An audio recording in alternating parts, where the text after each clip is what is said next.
Hi everyone, welcome to class today. You are going to need a notebook and a pen, pencil, highlighter. We are going to be talking about annotating a text today. So, what does that mean? Annotating is basically taking notes. It's when a reader adds notes or comments to a text. So it's like you're having a conversation with the book, albeit one-sided because the book cannot respond to you, but you can respond to what the book is saying. So what do I mean by that? How do I do that? Let's go through the basics. There are several ways that you can annotate a book, novel, any sort of reading that you do. You can underline important terms, highlight definitions and meanings, circle words that are unknown to you, and write a brief definition of them in the margins. You can signal where important information can be found with keywords or symbols in the margins, and you can make comments in the margins about the text. So if I'm reading an informational article and there's a section that I think is super important, I could write a star next to that paragraph, and that is a signal to myself that what is in there is super important. Or if I think that there's something really funny and I want to underline it so I can talk about it in class. Or I can make comments in the margins, like if I don't understand something, I can write a question and talk about it in class as well. So what kind of comments can you make? You can write questions that you have as far as the reading. Like I said, if you don't understand something or you want to investigate something further, or even pose a question to your classmates about if they agree with you on a certain area of the text. You can also comment on the characters. So you could ask, what are some of the character traits that the characters are showing? Or what do you think about the words or actions of some of the people? Or do they remind you of anyone, of yourself, of your mom, dad, uncle, friend, cousin, anybody? You can also comment on the author's usage of literary devices. Is there a personification that you noticed that you liked? Are there any metaphors that helped you understand something more clearly? Or was there a pun that just made you laugh and you thought it was funny? So you really want to make sure that you add your own connections. Can you put yourself in the character's shoes? Or do you recognize character traits from your family members, like I said earlier? So you really want to relate it to things that interest, surprise, or annoy you. Make sure you bring those out so you can connect to the text and it makes more sense to you. Some of the benefits of annotating a text, like we said, you have a better understanding of what you're reading, and you find meaning in the text and make connections to other things you have read, seen, or experienced. And then this little cute icon over here with some example questions. So, what is this text about? What does this word mean? Is this relevant to what I'm researching? Or that's a great quote. Stuff like that. So, what we're going to go ahead and do is we are going to pull out The Outsiders by author S.E. Hinton. And we're going to go to the first page of the first chapter, chapter 1. I will be reading this to you and annotating as an example. And then as a group and a class together, we're going to be annotating this second page together. So make sure that we are paying close attention. So, chapter 1. When I stepped out into the bright sunlight from the darkness of the movie house, I had only two things on my mind: Paul Newman and a ride home. Most likely, none of you know who Paul Newman is. If you do, extra points. So, for everyone's information, we're going to come up here and say that Paul Newman, he's a movie star from this time. So we're going to continue on. I was wishing I looked like Paul Newman. He looks tough and I don't, but I guess my own looks aren't so bad. I have light brown, almost red hair and greenish gray eyes. So here we're getting a description of our narrator. So we're going to go ahead and box these two in. Light brown, almost red hair, and greenish gray eyes. Descriptions of our narrator. I wish they were more gray, because I hate most guys that have green eyes, but I have to be content with what I have. My hair is longer than a lot of boys wear theirs, squared off in back and long at the front and sides, but I am a greaser, and most of my neighborhood rarely bothers to get a haircut. So a lot to unpack here. So we have another description of our narrator. His hair is longer than most of the boys. And at the same time, he calls himself a greaser. So what is a greaser? That's a question that I have. I want to bring it up in class. So I'm going to go ahead and write it over here. What is a greaser? I'm going to go ahead and just write a little arrow to myself so I know, like, this is where I got that information from. So what is a greaser? Okay. Then he finishes off, besides, I look better with long hair.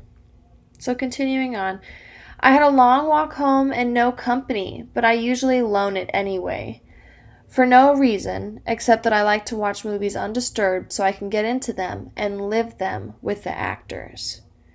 So this is a great example of a sentence that you might be able to relate to yourself or someone that you know and find a connection. So if this were me, I'd put a little arrow and type out that this is so me. So I'm going to go over here, type out so me. That's how I'm connecting to the text. And then also, he says that I usually loan it anyway. I'm going to go ahead and circle that word loan because it just sticks out to me personally. So I'm just going to go ahead and highlight it. We're going to continue. When I see a movie with someone, it's kind of uncomfortable, like having someone read your book over your shoulder. So what is this an example of? Right. It's relating back to you guys. So if this made you understand the character's point of view better, right? So he's saying for him, when he sees a movie, it's like having someone read a book over your shoulder or read your text messages over your shoulder. Bet you guys have some siblings that do that. You don't like that. That's uncomfortable for you, right? So the author, lets you relate to him. So this could be another thing that you could highlight. He says, I'm different that way. I mean, my second oldest brother, Soda, so we're getting another character here, who is 16 going on 17, never cracks a book at all. So we're getting a description of the character. He's 16 going on 17. And we're getting some descriptions of him. He never cracks a book. So he's not a fan of books. Keep going. And my oldest brother, Daryl, who we call Derry. So go ahead and underline the nickname. He works too long and hard to be interested in a story or drawing a picture, so I'm not like them. So we're going to go ahead and box works too long and hard. So that's a description of Derry. And nobody in our gang digs movies and books the way I do. For a while there, I thought I was the only person in the world that did, so I loaned it.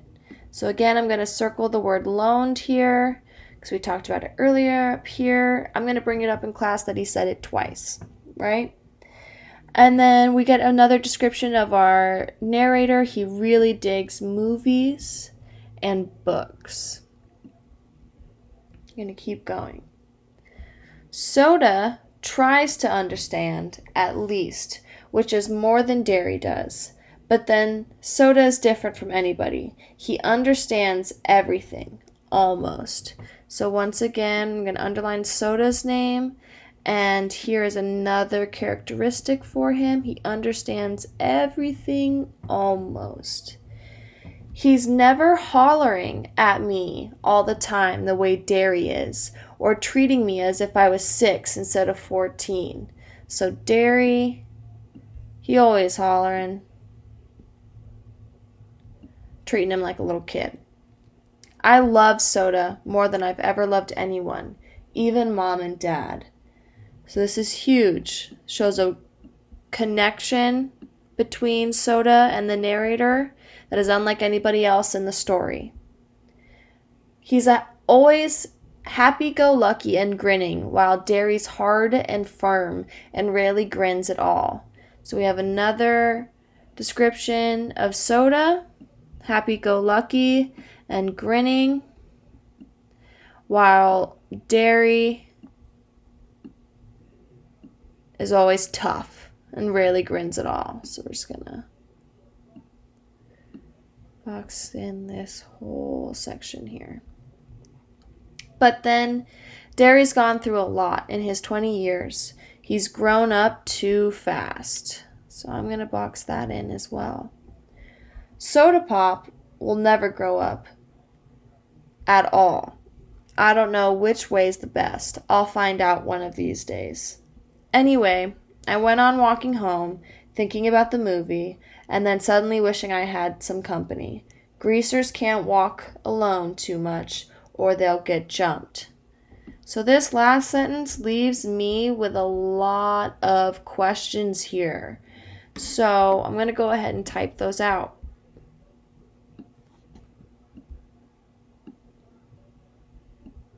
So I'm going to say, why do greasers get jumped?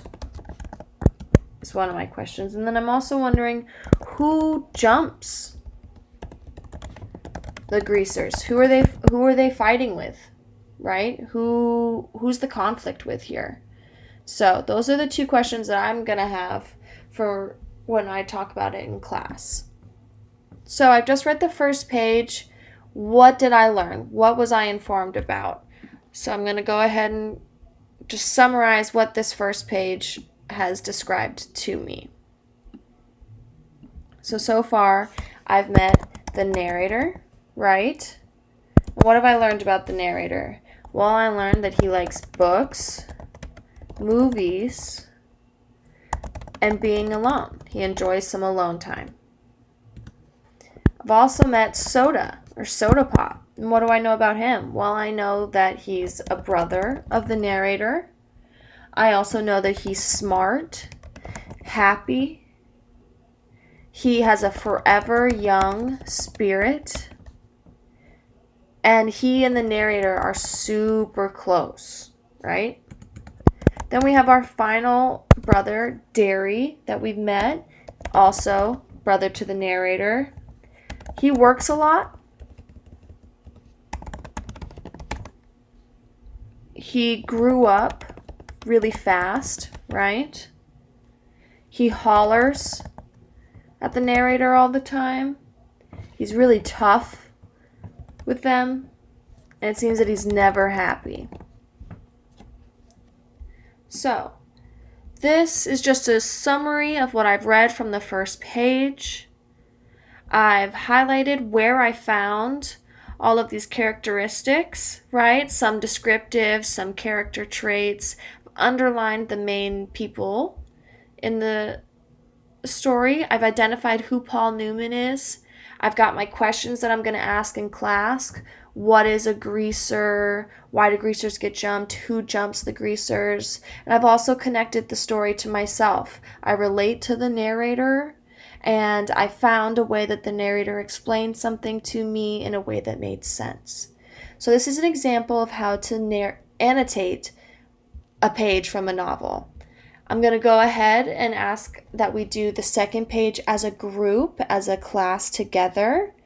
And then you guys are going to annotate this third page by yourself. I'm just going to go ahead and ask you to do this by yourself silently. As a class, we're going to go over some things that I would have annotated or your classmates would have annotated.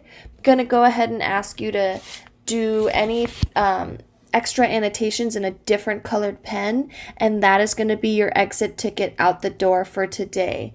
So again, we just learned how to annotate a text using highlighting, underlining, circling, and let's go ahead and move on to page 2.